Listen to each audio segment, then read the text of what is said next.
Crime બ્રાન્ચની team પેટ્રોલિંગમાંથી ત્યારે બાતમીના આધારે સુરતના અડાજણમાં ચેન સ્નેચિંગ અને અમદાવાદમાં વાહન ચોરી કરનારા બે રીઢાને ઝડપી પાડવામાં આવ્યા છે।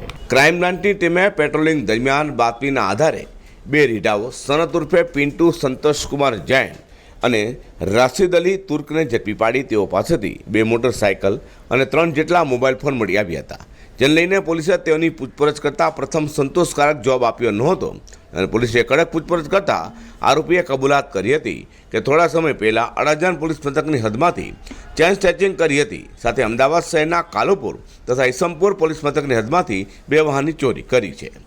સુરત શહેરમાં જે ચેન સ્નેચિંગ અને મોબાઈલ સ્નેચિંગના બનાવો બનેલ છે અને એ બનાવોને ડિટેક્ટ કરવા માટે અને પ્રિવેન્શન માટે પણ મહેરબાન પોલીસ કમિશનર સાહેબ તરફથી ક્રાઇમ બ્રાન્ચને સૂચના આપવામાં આવેલી હતી।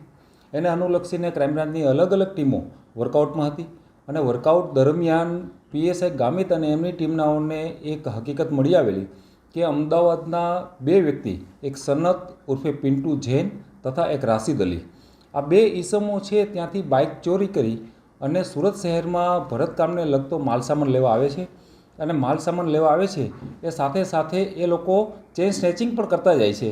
આવી સ્પષ્ટ અને ચોક્કસ બાતમી હતી અને આજરોજ ફરીવાર એ લોકો સુરત આવેલા છે।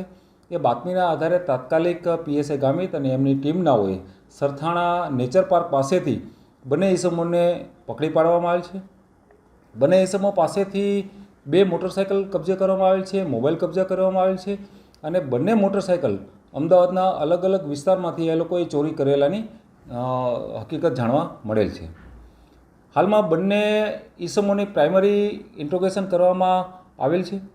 એની અંદર જે રાશિદ અલી છે એ ભરત કામને લગતું હેન્ડવર્ક કરતો હોય છે અમદાવાદમાં અને એનો જે સામાન છે બધો એ સુરતમાં મળતો હોય, સુરતમાં એ લેવા આવતો હોય છે અને સુરતમાં એ માલ સામાન લઈ અને સાથે સાથે ચેન સ્ટ્રેચિંગ પણ કરતા જાય છે। એમાંથી સનદ ઉર્ફે જૈન છે એ 2015થી લઈને અત્યાર સુધીમાં અસંખ્ય લૂંટ અને ચોરીના ગુનાઓમાં સંડોવાયેલો છે, રીઢો ગુનેગાર છે અને અસંખ્ય ગુનાઓ એના ઉપર દાખલ થયેલા છે, એના ઉપર અટકાયતી પગલાં પણ જે તે વખતે લેવામાં આવેલ છે। હાલમાં બંને આરોપીની પ્રાઇમરી ઇન્ટ્રોગેશન થયું છે। આવતીકાલે એના રિમાન્ડ લઈ અને વધુ પૂછપરછ કરવામાં આવશે અને વધુ ગુના ઉકેલવાની પૂરેપૂરી શક્યતા રહેલી છે। હાલ તો ક્રાઇમ બ્રાન્ચે રીઢાઓની ધરપકડ કરી વધુ પૂછપરછ હાથ ધરી છે। અઝર કુરશી સાથે હર્ષદ સેઠા।